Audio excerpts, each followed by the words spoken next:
So, I mean, kind of, I suppose, moving on, you know, we really started to see some very strong success with the entire program within the first few weeks of really joining. Once we had obviously the systems processes in place, we kind of were at like September 2022, I want to say. So not even that long ago. But at that point, I still didn't have, for some reason, I still didn't have full belief in Golden Bear. Yeah, we kind of got to a point where we were like, okay, we've got a solid, we had built out a control campaign at that point, and we had separated our one campaign, which was now our testing campaign, from the control campaign, and we were seeing a lot of success with that. And then we decided also as well to bring in the whole automated rules system. Nice. So we were at a point where we were spending like a considerable amount of money per day on Facebook. But then it was just at that point it was just like, okay, cool. What's the next ad that's going to come in and just swallow up spend and take us to the next level? And Golden Bear completely unlocked that for us. And I'd say like December 2022, we came across some pretty strong performers that you would have seen in the creative strategy call the other day with Sarah. As soon we had one that's still running again today. As soon as it came into the account from, you know, fresh out of Golden Bear into DCC, it just exploded in spend. We couldn't, you know, we pushed the budget higher and higher in testing until we just thought, fuck it, let's just drop it into control and see what happens. And immediately took over spend. And we're in Q1 of this year, we did our entire revenue for the previous year. Wow. In the 3 months. That kind of says a lot. Yeah, it was a nice way to start the year. And we were able to massively scale. You know, we were able to 3x the spend in the space of 3 months.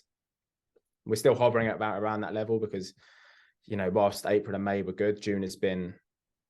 Hey, look, if you're pulling back to only doing in 3 months what you did the previous 12, like, you've got bigger, that's not the world's biggest problem. You know what I mean? Like, that's okay. And come Q3, Q4, I'm sure you'll double that. Yeah. Well, that's kind of what we're building towards. You know, I've kind of just accepted it for what it is. Where, you know, June, you know, this month is CPA just is going to be a bit higher inside of our ecosystem, and that's fine. You know, we've got the room to allow for that. For me, these past few months, it's just been about, okay, what can we now do off of Facebook? You know, how can we improve the website? How can we improve Amazon listings? We obviously do a lot of business on Amazon.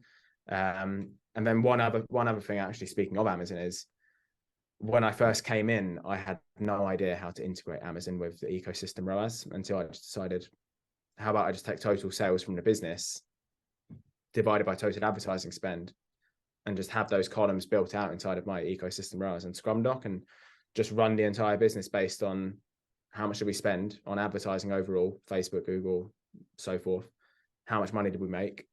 And I can sleep easily running the business that way.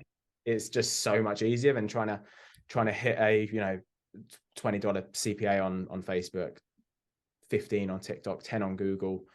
Yeah, like the idea of like the idea of chasing an attribution based solution to revenue doesn't, like, it's a nightmare. Like, I've done that where I had a 6-figure daily budget across 5 different platforms for like a 9-figure business, and it would take 3 days to figure out what happened the week before. 6 months later, I was ready to just jump off a bridge. Like, there's just like, I mean, the worst part, the next year we were in the exact same place we were the year prior, because all I had done was chase my tail on more or less the universal things that were happening in the environment. Oh, Q1 super cheap, Q2 gets bad, in the summer things are terrible, Q3, Q4, just normal consumer behavior. And when it came back around, I was in the exact same place where I started. And, you know, a lot of what we talk about in the MBA is some of the solutions and tools that I built to not have that problem the next year. And, well, the next year we were at a spot that was about 4 times bigger than when we started. And within 12 months of that, Deloitte bought the business and I was no longer there. So, like, it was a great thing. You know, 15 to 95 in about 18 months, basically following that path, which is great, you know. And that's what I love about the MBA, because it's a system that you've used to get a business that got bought by Deloitte. I think that says everything that you need to know. And I think the other thing that I like about the MBA is what you just touched on, where you're talking about the whole like dynamic. throughout the year, you're creating content and teaching us stuff that is relevant to what's going to happen next. So like February or was it January, I think this year, you were talking about, you know, let's start to implement some Reeb upsells. Let's build in some stuff that, you know, increases our basket value before, you know, June time comes around, where your CPA is just naturally going to rise. So it's almost like working with someone who is working 3 months ahead of you. Fair enough. Yeah, I'll take it. Yeah. A decent compliment. There's a compliment in there somewhere. I love it. I love it. Yeah. And I think that that's something too that like maybe we can touch on, is like what you're getting inside of it isn't just like some pre-recorded course by somebody that may or may not even do the work. Like, I think you've talked about this SOPs and the frameworks, and every week we have a new class that's like half lecture and then half Q&A, and it's supposed to be an hour, but some of those classes have gone almost 2 because like people got questions, you know. It's like if you show up, you're gonna leave with your answer. That's it. Exactly. I think that's so valuable as well, because like, you know, moving on from the SOPs and frameworks and the previous lectures, which everything's recorded. So I've gone back and watched like probably at this point, like 90 hours worth of lectures. Fair enough. But that's like the beauty of it, that it's not just a pre-recorded course with a few smashed up Google Docs, Google Sheets, and you kind of bring people in and you're like, okay, there you go. Just follow that and you'll learn. Every single Thursday, you know, without fail, you're inside of the Zoom call with a brand new lecture that's relevant to the time of year, relevant to what we've been speaking about inside of the, you know, the Facebook group or the Slack. And then obviously at the end, it's you know, full-blown Q&A based on the struggles that you know, we've had in that previous week. You know, we can come to you and just be like, this has happened, what should I do? And you get immediate advice on a you know, a question that is, you know, is a burning question, because, you know, it's relevant to that week. And if not, that's fine. You know, you can, you know, I've raised questions to you before, you know, I'm thinking of doing this in a few weeks' time.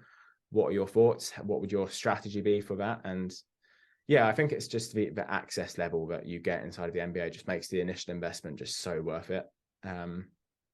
I've said it to so many people, like the best, I don't know what the price is now, so don't quote me on it, but the best 10K I've ever spent is for the MBA program. I love that. Yeah, I mean, the price has basically always stayed the same. I know there are folks that are like, you could do more, you could do less. My thing is just like, the honest truth is, I don't want it to be, I always say this, like, we exist in a space where nobody could legitimately pay us the right amount. You know, like one of my favorite quotes is Hank Azaria, one of the voices of the guys. He's like a quarter of the cast of The Simpsons. And let's say he's paid like 5 million a year, 10 million a year. I heard an interview with him and this guy, Mark Maron, and he went in and he's like, I'm at the same time both wildly overpaid and wildly underpaid for my job. Let's say he makes 10 million a year. He goes into a vocal booth and records stupid voices for a children's show for like 2 weeks. And he makes like, let's say 8 figures. That's ridiculous. And then you realize also he's like a quarter of the voices on $1 billion industry. So he's getting paid a fraction of what he's worth. And my point to that is like, I think any media buyer, whether you're a brand owner or whatever, but the concept of the media buying, of the running the ads, like you could pay somebody $100, you could pay somebody 100,000. There's no way that, like, their value is how the operator uses it. And so for me, like the business model around the MBA program and that entry point around that number is always been, how do we make it accessible enough that like anybody could get into it, right? Like anybody can make this work. And I think that for me, one of the values isn't like, I mean, I could charge 100K and I probably would get, maybe I get 1/10 the amount of customers, my unit economics look the same. But one of the things that I value the most about the MBA and I love is on the weekly calls and inside the community, every new person is bringing in new knowledge. and new problems. And like on those calls, I get messages from so many people that are like, the question somebody that they didn't know asked that they weren't even thinking about was the fix to the problem they weren't even aware of until like 2 weeks later. And like you're talking about, like I go back and read the watch the old lectures. It's somebody else's question from like 3 months ago or June of last year, where their answer was the problem that you face tomorrow that you weren't even aware of.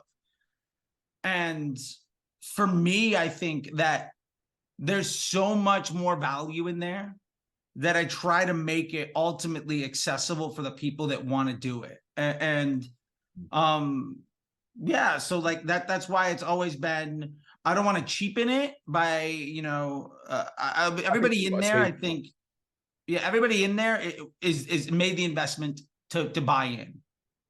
I think you've got a sweet spot with it, to be honest, where it's obviously for most people coming into it, it is a pretty significant investment, but it's at the same time, it's not too cheap where it obviously devalues your incredible work for it. And at the same time, it doesn't devalue it to the point where we jump on a call and there's like 100 people in there and there's exactly, you know, the chat box is loaded up with questions and people just think, oh fuck, my question is never going to get answered here, there's no point. And then you kind of just give up on the system, and at that point you'll probably have people knocking on your door asking for their money back. So I think and I've done that where it was like $500 to join the thing, and the call that's supposed to be 45 minutes is 3 hours, and you wait like 90 minutes to get a 2-minute response to something. We're like, well, that's not good enough, but there's 20 people behind me, so okay. The thing is as well, though, like you say that like you wait 90 minutes to get a 2-minute response. The point you've got it at now is like, I've asked you questions and we've had a full-on half an hour, full-blown discussion, and you have other people chiming in, and it just goes on and on and on, but it's not going on for the sake of going on. There's just value upon value upon value inside of it. Yeah, and I've always said, like, if the program triples in size or grows by 10x, my fix won't be to bring on a success consultant. I'll just add another call. Like the amount of time it would take for me to satisfy 5 times more students in those calls. Like, oh, okay, well, we'll just do another lecture. Maybe we'll do one that's set up for the Europeans, and we'll do another one that's later in the day so the Australians and Americans can hop in, and like, it's fine. Like, there's so much more opportunity there. So like the bandwidth isn't like, I hate seeing things, and I hear stories about it all the time. And so many people come into the MBA that have gone through other premium Slack groups or training things with other like coaches and gurus where that person never shows up. And there's some employee kind of reading a script that can't answer the question. You just feel like, why am I here? You know, like how many times have you gone to an ad agency and like the person that's like the star is on the sales call and you never see them again? Yeah, don't say that, because the agency that I spoke of earlier in the call, that is exactly what happened. Exactly, like to the letter. And it's like amazing salesperson on the call promised the world, I thought this is going to be the best thing ever, the business is going to take off, and what happened was the complete opposite. So yeah, but you know, to your point where you're talking about being present in the Slack, I just think that's so important, and it's just one of the things that if I were you, I wouldn't change a thing in the whole that you've got. I wouldn't change a thing because you've got it perfect. I have no intention of changing anything other than like, I've got a couple of ideas right now. I'm working on like this AI thing to like help make more entry-level questions even more answerable based off of all of the things. Like one of the things I'm doing is I'm trying to synthesize all of the lectures so that you could ask a question and the archive of the lectures just spit you back the answer. So you don't have to watch. I'm working on it. I started on Sunday. I now have one that basically works like YouTube with a B+ answer. It's like a really good employee. That's probably one of definitely for maybe not so much an MBA, but in disruptor school I do see it a lot more, where you're getting some really basic questions, and you know, not to call anyone out or anything, but you just see it sometimes and you're like, oh yeah. And I think